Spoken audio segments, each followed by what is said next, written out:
Alright folks, welcome back to the New Sentinel. It's Chukwuka here, and today, look, we've spent a bunch of episodes breaking down New Jersey's so-called blue firewall. But for 2026, the GOP is not exactly sitting on its hands. You've got these districts, NJ2, NJ7, NJ9, where the ground has shifted, and not just a little. I mean, the state still leans blue as ever statewide, but Republicans see blood in the water.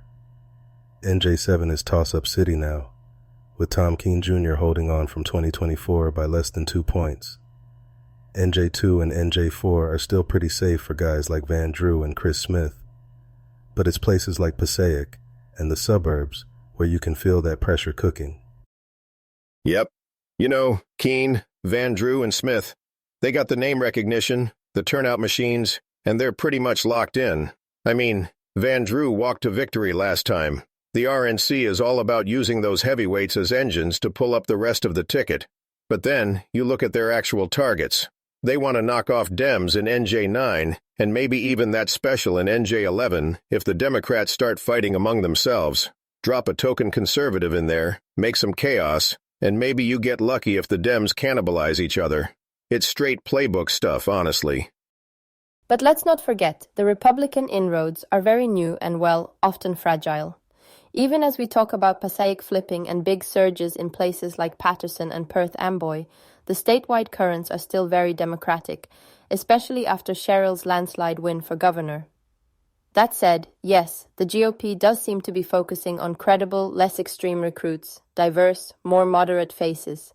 They are trying to chip away at that edge in diverse working-class districts where the economic pain is highest and traditional blue loyalties are starting to wobble. Yeah, that's a good point, Olga.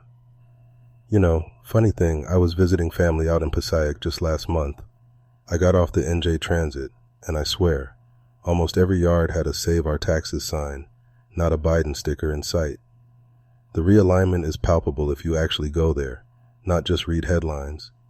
Republicans want to bottle that energy, turn those local gripes into votes. You're spot on, Chukwuka. It's a little bit like, chess, right? You focus your energy on the squares where your opponent's lines are weakest, even if they look entrenched. Stick a local moderate with business ties in NJ7. Tap a high-profile Hispanic conservative for NJ9. Those aren't reckless moves, they're calculated. You're not running a fire-breathing MAGA candidate in a moderate suburb. That's how you lose the middle. They're hedging. Hold their territory, exploit the other side's mistakes, and maybe sneak a checkmate in a place like Passaic if dim turnout flattens. That's the thinking. Hold what's yours. Probe the flanks. If you can get even a 2-seat swing, boom, you shift the narrative for the whole country, not just Jersey. All right, so we got the lay of the land, but what's the ammo? It's all about the messaging, right? Look, at the heart of it, this is a messaging contest. The GOP is pounding away on affordability, and honestly, who can blame them? Property taxes, the price of everything going up, parents feeling the squeeze. But behind those taxes are two high slogans. You have families skipping meals, elderly folks losing homes, young people crushed by rent. It's not just numbers, it's suffering, and I feel like politicians often forget that. That's true, but you gotta give the GOP credit. They know how to hammer a point. The framing is sharp. Dems' 10K property taxes are crushing working families. We'll slash that by 25% with pro-growth policies. Every mailer, every billboard. And it's not just blanket messaging. They're slicing the pie by zip code. Hispanic outreach in Patterson. Messages on crime and public safety in the burbs. Push parental rights ads where it fits.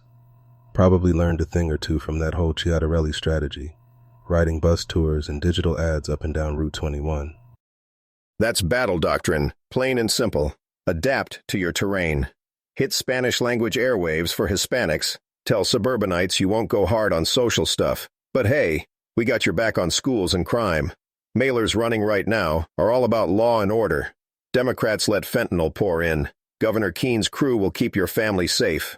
Sometimes it feels a little heavy-handed, but, you know, it gets the base out. But Duke, can we have an honest conversation about where that messaging lands? Those law and order flyers that talk about sanctuary chaos, they play on people's fears. And more fear, more division. It hits immigrants, low-income workers, and really puts stress on families who already feel targeted. Shouldn't campaigns offer hope, not just stoke anxiety? I mean, look, I get where you're coming from, Olga, but it's not just about fear, it's about real problems. You walk through parts of Patterson at night. You feel it, right? People want safety. They want their kids to make it home. You can't hand-wave crime away. The GOP's micro-targeting is about matching the message to the voter. If that's law and order in one zip or tax relief in another, well, good ground game, not just scare tactics. Both of you are making solid points. It's the dual edge of campaign messaging. Attack Dems on taxes and crime, but don't alienate the suburban swing. They're threading a needle here. If they look too angry or extreme, they lose college-educated base in the suburbs, like we saw after the 2025 backlash. But dilute the message, and, well, nobody gets motivated. Strategy isn't just about who you reach, but making sure you don't fire up the wrong group against you. That's where the ground game, and a little luck, count just as much as the narrative online or on TV. Yeah, and we've seen in other states. You overplay the fear or wedge issues, and sometimes it backfires, especially when voters just want real solutions. But right now, it feels like the GOP's betting that affordability, crime, and parental rights carry more heat than any blowback from the culture wars. Now, how they actually try to turn that into wins, that's where things get interesting. So let's talk tactics. Republicans are going all in with $50 million for this cycle. NRCC, NRSC, you name it. Pushing digital first, pouring money into micro-targeting, and using local faces like Chiatarelli for surrogate work instead of flying in Marjorie Taylor Greene or whoever might spook the suburbs. The goal, from what I'm seeing, is to replicate Trump's coalition, especially among working-class Hispanics and non-whites, where the Dems have slipped since 2020. That means 60% of the budget on online ads and Spanish media, only 20% on TV, and the rest boots on the ground door knocking in the most competitive districts. That's pretty nimble for a party usually known for shotgun tactics. Yeah, Ethan, but they've got no room for error. Their whole blueprint depends on a tightrope walk. Ride Trump's numbers among minority communities, but pray he doesn't tank with suburbanites. And you've got the fundraising arms race. Ours are matching DCCC and HMP dollar for dollar this time, but Democrats still have a bigger machine. Plus, there's only so many candidates to go around.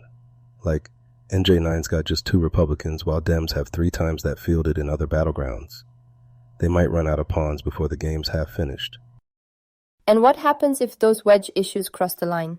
If you get too polarizing, you lose the very groups you're trying to win, especially the new Hispanic swing voters, younger progressives, immigrants. Look at the reaction after the Menendez scandals or local Dem infighting. Sure, opportunities open, but they cut both ways. The message can quickly become toxic if voters see it as divisive or out of touch. Sometimes a so-called opening is actually a mirage. That's kind of like chess again. Every opening has its risks. GOP is acting like each district is its own puzzle.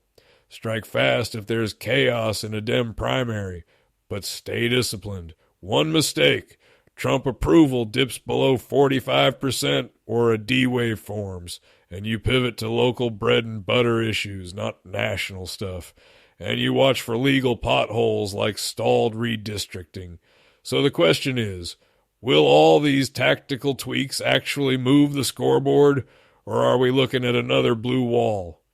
Bottom line, GOP's taking more calculated risks than we've seen in years.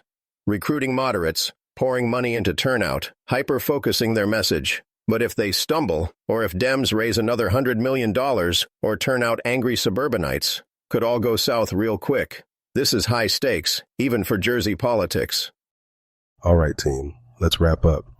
Next time, we'll tackle the Democratic Playbook and maybe get into the weeds on the NJ11 special. Appreciate the debate. Love the back and forth, as always. Olga, Ethan, Duke, cheers to more civil clashes in the future. Absolutely, Chukwuka. Thank you all for holding space for these different perspectives. Listeners, remember, there's always a human face behind the numbers and headlines. Until next time, take care. Stay sharp out there, folks. Let's see how these gambits play out. Good night, team. Rally up for next episode. Semper Fi. Catch y'all later.